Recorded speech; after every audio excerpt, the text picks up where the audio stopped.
नमस्कार मु मोनालिसा आपण मानक वेलकम करुच्ची मोर यूट्यूब चैनल ओडिया मस्ती को। आपण माने बहुत कहानी शुणी थे। मु आज आपण मानक गोटे नियारा कहानी शुणेबी जार ना होची गर्बी रानी। जड़े बहुत गर्बी रानी थिले। तांकर बहुत धन संपत्ति पाई गर्व थिला, किंतु तांको राजा बहुत शांत स्वभाव थिले। गोटे दिन रानी जंगल को शिकार करने जाइछंती। शिकार पाइले नहीं। जेतेबेले शिकार पाई नाहांती सेतेबेले बहुत क्रोधित हो जाइछंती। सेतेबेले तांको आखि आगरे गोटे ऋषिंकर कुड़ियाटे पड़िला। रानी क्रोधरे से कुड़ियारे निया लगे देले, कारण सी जानिछंती तांको पाखरे कोनोसी जिनसर अभाव नहीं। सी होउचंती महारानी, तांको नारे केही कंप्लेन करि परिबेनी। तेणु सी रागरे कुड़ियारे निया लगेदेले। एहा परे ऋषि बुली बुली किए निया लगेले, कहीं निया लगेले जानी पारले जे सी होउचंती महारानी। ऋषि निर्भय न डरी राजसभा आसी उपस्थित हेले। राजसभा देखिले राजा शांत अछंती, भाविले एई समयटा ही ठीक समय राजा को कहिबार। तेणु राजसभा आसिकी छिड़ा होइकी ऋषि कहउचंती, आज्ञा रानी वन को जाइथिले बुलिया पाई, क्रोधित होई मो कुड़ियारे निया लगे देइचंती। मो पाखरे कौनसी आउ साहाज्यर हाथ नाही जोथिरे मु कुड़ियाटी को पुनर्बार प्रस्तुत करि परिबे। सभा मझी को रानी को डका गला। रानी को राजा पचारे, आपण कौन पाई तांको कुड़ियारे निया लगेले? रानी उत्तर देले, मु क्रोधरे लगेली जेहेतु मु शिकार पाइली नहीं। मते लागिला मु जेहेतु तांको कुड़िया पाखरे छेड़ा होइची सेथिपाई मु शिकार पाइली नहीं, सेथिपाई क्रोधरे मु से कुड़ियाटी को जळी देली।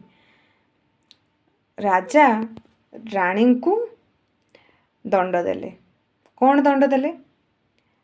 गोटे वर्ष मध्यरे निज परिश्रम रे सी ऋषि को गोटे कुड़िया बनईकी देबे। सेते पर्यंत ऋषि राजगृह रे रहिबे। राजांकर आज्ञा मिलुछि, तेणु रानी राजांकर आज्ञा को आड़े दे जाई परिबेनी। तेणु रानी चलिले कुड़िया बनेबा को। गोटे वर्ष रे जथा कथा कष्ट मष्ट करी कुड़िया बनेले। रानी एते लोकंक आगरे राजा तांको दंड देले बोली राजांको ऊपरे मने मने चिड़ु थांती।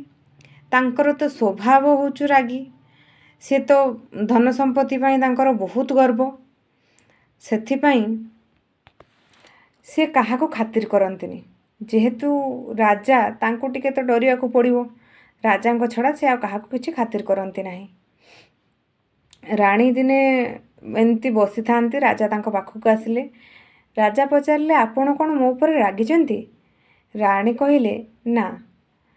देई राजा कहउचंती, ताहले जदि आपण रागी नाहंती ताहले आपण एते मन दुखरे कोन पई रहउचंती?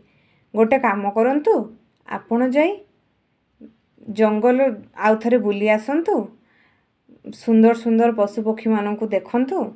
देखिला परे आपणको मन परिवर्तन हबो। आपण आपणकर सांग साथी माननक सहित जानतु, मु तार सबु सुविधा करि दउची। रानी बाहरिले सुंदर जंगल बुलिवाकू, जोठी भेराइटी प्रकार गछ अछि, विभिन्न प्रकार पशु पक्षी फल सबु जिनस बहुत सुंदरतारे परिपूर्ण। रानी जीवे बुलिवाकू। रानी रथ प्रस्तुत हैला। रानी बाहरिले, सैन्य सामंत माने बाहरिले रानी को सांगरे जीवाकू। काले रानी बाटरे कोठी कौन हैरान हेबे। बाहरिले। बाहरिबा मध्यरे बाटरे गोटे पुल पड़िला। पुल पाखरे गोटे बुढ़ा कृषकर शगड़ गाड़ी फसी जाइए। रानी तो बहुत रागी। रानी रागी कहिले, बहुत जल्दी आपण आमर रास्ता परिष्कार करंतु, आमको विलंब हेउछि। सेठु बुढ़ा कृषकटी कहिला, आज्ञा मु चेष्टा करुछि। किछि समय चेष्टा कला परे सैनिक आसिकी सब धमकिया को लागिले, जल्दी बाहर करो, जल्दी बाहर करो। बुढ़ा कृषकटी काकुति मिनती होइकी डरी डारिकी कहिला, आज्ञा ମୋ ଶଗଡ଼ର ଚକାଟି ଏମିତି ଫସି ଯାଇଛି ଆଉ ମୁଁ ତାକୁ ବାହାର କରିପାରୁନାହିଁ। କୃଷକ କହିଲା ପରେ ସୈନିକମାନେ ବି ବହୁତ ଚେଷ୍ଟା କଲେ। ଶଗଡ଼ଟିର ଚକାରେ ଫସି ଯାଇଛି, କାଢ଼ି ପାରୁନାହାନ୍ତି, କାରଣ ଶଗଡ଼ ଉପରେ ବହୁ ଶସ୍ୟର ବୁରା ଗୁଡ଼ାକ ଅଛି। ପାଖାପାଖି 5-7 ବୁରା ଶସ୍ୟ ଅଛି। ତେଣୁ ଶଗଡ଼ର ଯେହେତୁ ଓଜନ ଅଧିକା ଅଛି, ତେଣୁ ତାକୁ କାଢ଼ିପାରିଲେ ନାହିଁ। ତାପରେ ସୈନ୍ୟମାନେ କ'ଣ କଲେ, ରାଣୀଙ୍କୁ ଜଣେଇଲେ, ରାଣୀମା, ଆଉ ଏ ଶଗଡ଼ର ଚକଟି ଯେହେତୁ ଫସି ଯାଇଛି, ଆମେ ଆକୁ କାଢ଼ିପାରୁନାହୁଁ। ରାଣୀ କହିଲେ, ଯେହେତୁ ତା ଉପରେ ଶସ୍ୟ ଅଛି, ସେଥିପାଇଁ ଶଗଡ଼ର ଭାର ଅଧିକ ଅଛି। ଆପଣ ସେ ଶସ୍ୟର ବୁରା ଗୁଡ଼ାକ ବାହାରକୁ ଫୋପାଡ଼ି ଦିଅନ୍ତୁ, ଶଗଡ଼ ଗାଡ଼ି ହାଲୁକା ହେଇଯିବ ଆଉ ବାହାରିଯିବ। ସୈନ୍ୟମାନେ କ'ଣ କଲେ, ଶଗଡ଼ରୁ ସବୁ ଶସ୍ୟ ବୁରା ଗୁଡ଼ାକ ଫୋପାଡ଼ିବାକୁ ଲାଗିଲେ। ବୁଢ଼ା କୃଷକ, ମହାରାଣୀ ସିଏ ଡରିକି କିଛି କହିପାରୁନଥାନ୍ତି, କାଳେ କ'ଣ ଦଣ୍ଡ ଦେବେ।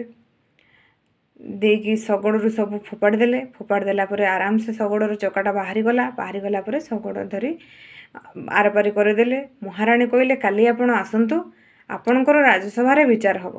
ତା ପରଦିନ ବୁଢ଼ା କୃଷକ ଯାଇକି ପହଞ୍ଚିଲା ରାଜଗୃହରେ। ଆଗେ ସୈନ୍ୟମାନଙ୍କ ସାଙ୍ଗରେ ରାଣୀଙ୍କ ପାଖକୁ ଖବର ପଠେଇଲା। ରାଣୀ କହିଲେ, ରାଣୀଙ୍କର ବାଟ ଅଟକେଇଥିବାରୁ ତୁମକୁ ତ ମୃତ୍ୟୁଦଣ୍ଡ ମିଳିବା ଦରକାର, ତୁମକୁ ଛାଡ଼ି ଦିଆଯାଉଛି, ସେତିକି ଖୁସି ମନାଅ, ଆଉ ଶସ୍ୟ କଥା ଚିନ୍ତା କର ନାହିଁ। ସେହି ସମୟରେ ରାଜସଭାକୁ ରାଜା ଯାଉଥାନ୍ତି। କୃଷକ ତାଙ୍କର ମନ ଦୁଃଖରେ ଏହା ଶୁଣି ରାଜଗୃହରୁ ପଳେଇ ଯାଉଥାନ୍ତି। କିଛି ସମୟ ପରେ ରାଜାଙ୍କର ଲକ୍ଷ୍ୟ ପଡ଼ିଲା କୃଷକ ଉପରେ।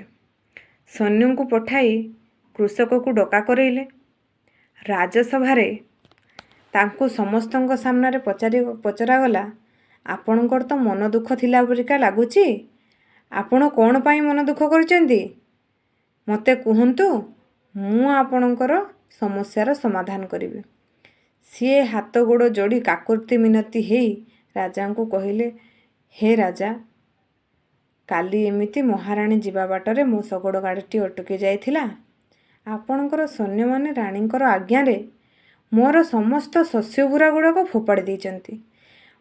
ମୁଁ ଗରିବ ଲୋକ ଆଜ୍ଞା, ମୋର ଏଇ 7 ବୁରା ଶସ୍ୟ ମୋ ପାଇଁ 1 ବର୍ଷର ମୂଲ୍ୟବାନ ପୁଞ୍ଜି। ମୋର ବହୁତ ବଡ଼ କ୍ଷତି ହେଇଯାଇଛି। ମୁଁ ଚାହୁଁଛି ମୋର କ୍ଷତିଟି ପୂରଣ ହେଉ। ରାଜା ଜାଣିପାରିଲେ, ରାଣୀଙ୍କର ସ୍ୱଭାବ ତ ରାଜା ଜାଣିଛନ୍ତି ଭଲରେ, ରାଣୀ କହିଥିବେ। ତାପରେ ରାଣୀଙ୍କୁ ରାଜସଭାକୁ ଡକାଗଲା। ସମସ୍ତଙ୍କ ସାମ୍ନାରେ ରାଣୀଙ୍କୁ ଦଣ୍ଡ ମିଳିଲା। ଯେତିକି ଶସ୍ୟର ବୁରା ଆପଣ ଏ କୃଷକଠୁ ଫୋପାଡ଼ି ଦେଇଛନ୍ତି, 7 ବୁରା ଫୋପାଡ଼ିଛନ୍ତି, ତାଙ୍କୁ 14 ବୁରା ଶସ୍ୟ ପ୍ରଦାନ କରାଯାଉ, ଆଉ ଏହା ରାଣୀଙ୍କର ରାଜକୋଷରୁ ଭରାଯାଉ। ଏତେ ଲୋକଙ୍କ ସାମ୍ନାରେ ଯେତେବେଳେ ପୁଣି ଆଉଥରେ ରାଜା ଗୋଟେ ସାମାନ୍ୟ କୃଷକ ପାଇଁ ରାଣୀଙ୍କୁ ଦଣ୍ଡ ଦେଲେ, ଗର୍ବୀ ରାଣୀଙ୍କର ଗର୍ବ ଭାଙ୍ଗିଲା। ରାଣୀ ତାଙ୍କୁ କୃଷକଙ୍କୁ ଭୁଲ ମାଗିଲେ, ରାଜାଙ୍କୁ ଭୁଲ ମାଗିଲେ। ଏହିପରି ରାଣୀଙ୍କର ଗର୍ବ ଖଣ୍ଡିତ ହେଲା। ଧନ୍ୟବାଦ ଆପଣ ମୋର ଭିଡ଼ିଓଟିକୁ ଶେଷ ଯାଏ ଦେଖିଥିବାରୁ। ଏ କାହାଣୀ ଆପଣମାନଙ୍କୁ କେମିତି ଲାଗିଲା ଆପଣ କମେଣ୍ଟ ମାଧ୍ୟମରେ ମୋତେ ଜଣାନ୍ତୁ। ପୁଣି ଆଉଥରେ ମୋ ଚ୍ୟାନେଲକୁ ଲାଇକ୍ କରନ୍ତୁ, କମେଣ୍ଟ କରନ୍ତୁ, ସେୟାର କରନ୍ତୁ। ଆପଣମାନେ ସବସ୍କ୍ରାଇବ୍ କଲେ ମୋ ଚ୍ୟାନେଲକୁ ନୂଆ ନୂଆ ଭିଡ଼ିଓକୁ ବହୁତ ସହଜରେ ଦେଖିପାରିବେ। ଧନ୍ୟବାଦ।